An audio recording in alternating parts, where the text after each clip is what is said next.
2 தலைவர்கள் இருக்காங்க. அவங்களுடைய ஆதரவாளர்கள் சிதறி கிடக்குறாங்க. அவங்களுக்குள்ள இருக்கக்கூடிய முரண்பாடுகள், டெசிஷன் மேக்கிங்ல இருந்த சில சிக்கல்கள், சில பிரச்சனைகள் அப்படின்னு சொல்லிட்டு அந்த நேரம் பலவீனப்பட்டிருந்துச்சு. இப்ப வந்து அதிமுக இபிஎஸ்னுடைய ஒற்றை தலைமையில ரொம்ப ஸ்ட்ராங்கா இருக்கு அப்படிங்கிறத பாயிண்ட் நம்பர் 1ஆ பலரும் சொல்றாங்கன்னு பார்த்தோமோ, அந்த மாதிரி பாயிண்ட் நம்பர் 2வா இந்த பிரச்சனை, அதாவது அதிமுகவிலிருந்து வெளியேறக்கூடிய முக்கிய நபர்கள் அதிமுகவ பலகீனப்படுத்துவாங்களா அப்படின்னு கேட்டோம்னா, இது இல்ல அப்படின்ற கருத்துக்களையும் பார்க்க முடியுது.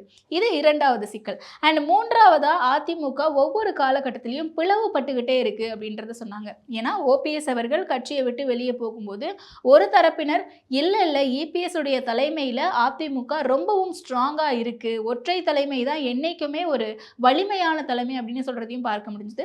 மற்றொரு தரப்பினர் ஓபிஎஸ் அவர்களுடைய ஆதரவும் செல்வாக்கும் அதிமுகவுக்கு இல்லாம அதிமுகவால மேல எந்திரிச்சு வர முடியாது. வெற்றி வாய்ப்புகள் அதிமுகவுக்கு கிடைக்காது. அதிமுக பலகீனப்பட்டு போகும் அப்படின்னும் சொல்றாங்க.